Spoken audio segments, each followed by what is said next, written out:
My story starts out like the typical slot that Hollywood pumps out every month. A man has everything, and in one dreadful instant, he's lost it all. Now with nothing left to lose, the man sets out to avenge all that he's lost and to regain his manhood. This man is stoic, brave, cunning, and intelligent, and through violence, dominance, and faux heroism, he shows the audience that he's still worthy of being called a man, know that he is still worthy as a human. But that's what all these revenge power fantasies miss. No manhood, there is no humanity, nothing of value in the quest for vengeance. The man in this story was named Luke, and it began 8 years ago. I had spent the day taking my family out to the beach. As soon as the sun started setting, we began to pack up. I'll never forget the auburn rays of light in the shimmering sea. My daughter Natalie was 4 years old at the time and had just become fascinated by stars. Being so young, she didn't quite understand what they were. As we were leaving, she pointed at the water and asked if the little twinkling lights were stars. My wife Lydia and I found her curiosity amusing, a sign that she was going to be a bright child. As I started the car, I placed a gentle hand on the little bump forming in my wife's stomach. She placed hers over mine, and I knew at that moment that I was truly content. It happened in a split second, a single point in time, seared into my being for the rest of my life. One moment I was driving down the highway, taking the time to adjust the radio, and the next, my chest is screaming in pain as an immense pressure forces me into my seat. Then the weightlessness of space comes over me, and the last thing I see before it all fades to black is little shards of glass floating across my field of vision. I have the strange thought of how the headlights reflecting off them make them look like little twinkling stars. I awoke several hours later in a hospital bed. The white rooms and beeping machines instantly made my heart sink. I tried to get up only to see that my left leg was in a cast. My questions about my wife and child were ignored the first few times until a doctor very calmly confirmed my worst fears. There were only 2 survivors. Me and the culprit, my antagonist, the subject of vengeance, a man named Henry Colston. Henry was a Wall Street bigshot, ran a very successful investment firm, and had wealth vast enough to gain him an abundance of luxuries unimaginable to a man of my class. One of those luxuries was abusing the justice system. He was found guilty for manslaughter, but it didn't mean anything. All he got was a suspended jail sentence and a few years probation, while I had lost everything at the age of 32. Goes to show what a good lawyer can do, and for a man like Henry, it only cost him the equivalent of a few dollars. The thing that hurt most, the thing that cemented my need to tear down this man and make him pay for all he had done, was when he testified and shifted the blame onto me. Even if the majority of the court didn't side with him, I knew that a few would, and that burned. I made a promise then that I would devote as much time and effort as possible to see all his accomplishments crumble and fade away. It was a lot easier than I thought. A few years, a name change, dyed hair, and a beard was all it took to be hired as part of his landscaping crew. I spent the next 2 years scouting his vast estate. I learned every nook and cranny of it. When the time was right, I snuck into his house and planted a keylogger on his personal computer. Over the next year, I would collect personal information and passwords. I also discreetly started planting illegal content in hidden files on his computer. Child porn, to be exact. Looking back on it, I realized how fucked up that was. Using the exploitation and abuse of children for my gain, but that's what the pursuit of vengeance does. It dehumanizes every aspect of a person and their lives. You reading this aren't so different. I realize now that people's morals are actually quite twisted and malicious, and they just delude themselves into thinking that they're not. How many times do people casually throw around comments about how they would kill those who bring harm to them and their loved ones? Heavy statements thrown around so lightly is indicative of the kind of collective morals our society holds. The pursuit of revenge is not only condoned but glorified to an extent. But what most people don't truly realize is the cost of every action, and the price of revenge dwarfs all preconceived notions. After another year of slowly setting up my plans, I left an anonymous tip with the FBI. They confiscated Henry's computer. He was confident that they wouldn't find anything. I wish I were around to see his face when they told him about the files they found. He was arrested. He paid bail pretty quickly and was back at his estate only to find that his bank accounts had been emptied. Next, I posted several anonymous accusations online of Henry being a sexual abuser, sent a few messages to prominent internet blogs and news sites. Within a day, the online world was flooded with articles of his supposed abuse. Hordes of online users condemned and viciously attacked Henry. Someone leaked his address, and before long, death threats and other abuse were hurled at Henry in the real world. His wife of 20 years announced her plans of divorce and revealed that she was no longer living with Henry. I didn't stop there. I organized a mass protest of his firm, and within a week, Henry was forced to resign from the company he had spent his entire life building. Henry's life was virtually destroyed at the age of 52. He was broke, alone, hated, legacy in ruins. He had nothing left to live for. It wasn't enough for me. No, I had to be there. At the height of his despair, I wanted to tell him that this was what he deserved for what he did to me. I wanted to see his face, the agony of knowing that he did this to himself. I wanted to see him realize that there was no way out of the hell I had created, and most importantly, I wanted to see him give in and take his own life. I wanted to savor the sheer depths of suffering I had brought to this man, to know that I had the strength to avenge my grievances. I broke into his house on the night before he was due back at court, armed with a revolver. I found Henry slumped in a chair in the middle of his living room, his back to me. I aimed my gun and cocked the hammer. Hearing the noise, he turned around to face me, an expression of recognition carved into his visage. "You know who I am?" "I do." "So you know that what you did to me justifies what I have done to you." "I see. I guess I should think so." "Smug to the very end." "And?"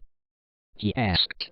I threw Henry a little capsule I had prepared, a cyanide pill. He caught it and examined it closely, taking a few moments for him to realize what it was and what I wanted. "I guess it's only fair for it to end like this," he said. "I learned a long time ago that nothing in this life is fair. You taught me that. You destroyed my life. This is only the price you have to pay." Henry gave me an almost sad smile before placing the pill between his molars. I drew closer, wanting to witness the moment he bit down on it. I was in a near euphoric state, 8 years of planning finally paying off. From the corners of my vision, I saw a familiar sight. Little lights, like stars, started appearing. I recalled the fateful day that bound us, Natalie asking if the shimmering ocean water was filled with stars, Lydia's soft hand over mine, the life growing inside her, shattered glass caught in mid-flight, twinkling like stars. It all came rushing back to me in the most literal way possible. A blast of pressure flung and pinned me to the ground, my limbs went limp, and I felt that familiar weightlessness that exists in the split second of a car crash. The lights that I mistook as stars coalesced and started taking form before my very eyes. Henry stood up, a smug grin on his face. He spoke as the lights became more defined. "You think I didn't know about your scheming? I've known for years. I knew exactly what was going to happen and how." I tried to say something, but the words died before they even formed. I tried to reach for my gun, but my body refused to even respond. It was as if some invisible force was pinning me down. You see, Luke, ever since I was young, the otherworldly and metaphysical has fascinated me. It wasn't until I made a name for myself when I had the funds to indulge in my interests. In the decade I spent searching, I never found a single thing. So you can imagine my shock when something found me. I was still struggling to move when the once abstract form, the lights, materialized into something physical. The being that stood before me defied all laws of natural biology. It couldn't have been something created in our world. No, this being must have originated from some recess of existence so foreign to our own that to see it unfiltered would surely drive most to madness. The closest thing it resembled was a cephalopod, long gnarled tentacles twisting and writhing through the air. Where a mantle should have been instead contained a massive gaping maw, fangs filling the crevice.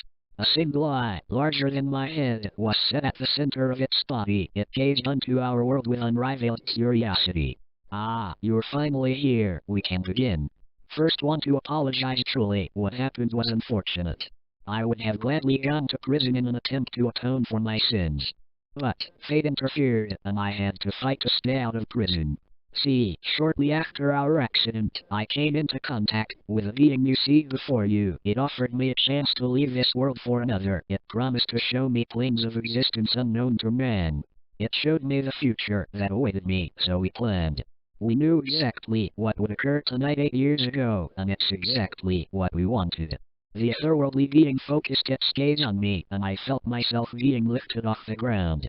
I was levitating now, and was able to look around, but my body was still unresponsive. You see, in order for us to open a gateway into the upper recesses of the astral planes, a sacrifice must be made. However, it can't be just any sacrifice. The person most intimate with you has to be sacrificed. My wife and I had been drifting apart for years. She wouldn't fit the criteria. However, you devoted almost a decade to me. In a way, we're closer than lovers. You know me better than my own parents, so it'll have to be you, Luke. There is no other way. I wanted to scream, but still, no sound would escape my lips. I saw a limp body move into view. It was lifted and suspended in midair by forces beyond my comprehension, forces surely belonging to the entity. I tried to make out whose body it was. I thought, for a moment, that maybe Henry had lured someone else into here. It was the clothes that gave it away. I recognized the black sweater it wore as my own. Silent screams flooded my every thought. Somehow, my consciousness had been separated from my body. Fortunately for you, we only need your physical body. See, the physical can't travel into the outer realms, but the mind can. It's said that some extraordinarily gifted people can project segments of their consciousness into the astral planes, but for ordinary people like me, this is the only way. I hope that you can forgive me for this one final cruelty. I saw Henry's body fall limp, and he collapsed onto the floor. Streams of light flowed from his body and convened into a singular brilliant orb. The orb moved through the air and settled next to the entity. My body was lifted higher into the air before its limbs contorted and snapped back. The sounds of breaking bones reverberated throughout the room. I was left powerless and could only watch as my body collapsed into itself. Ribs and spinal segments punctured the skin, blood and entrails pooled and were forced back into the fleshy mass my body was compressed into. Inexplicable despair filled my being as I watched my body being crushed and forced into a singular tiny point, suspended in midair. It shrunk to the size of a needle's head before it blinked out of existence. A rift immediately replaced the singularity beyond its threshold. A swirling tempest of color so brilliant and vivid to call them anything but beautiful would be dishonest. Further still, I could see a realm of celestial bodies. I thought I saw them form the image of a massive cosmic eye. Thank you for your sacrifice. Tonight wouldn't have been possible without you. I saw the orb of light. Henry's consciousness entered the rift and ascended into the worlds that lay beyond. The being that had performed this strange ritual gave me one final glare and spoke a single word. Curious. It then turned and entered the rift, the portal, closing as soon as it crossed. The distinct sensation of falling came over me as I felt myself being lowered. The last thing I saw before fading into unconsciousness was Henry's lifeless body. I awoke the next day with a start, momentarily believing my encounter to have been a wild hallucination. When I tried to get up, I knew something was wrong. My body felt off as if it was foreign to me. I got up and ran to the nearest mirror. I fell into hysterics upon seeing the face of Henry staring back at me. All that had happened, all that I had suffered only to be left with this. I trashed the place. I screamed, cried, and found the cyanide pill on the floor. I hold it now, in between my teeth, unsure if I have the strength to bite down. I promised myself that I would write down my tale, let the world know what had happened, even if no one would believe it. All that time spent planning and scheming meant nothing now. My convictions are shattered, my will is broken, it's as if my very being has been violated. Maybe if I had spent the time seeking closure instead of vengeance. What did I even expect to happen after I achieved my revenge? I would still be the same broken man, now with nothing to live for. I had never planned to move on, never planned for peace of mind. I was so caught up in my quest for vindication that I lost sight of any real end. Maybe the cost of vengeance is that there is no end, nothing that brings you to an end that you desire. As I roll the cyanide pill between my molars, I like to think that the cost has finally been paid.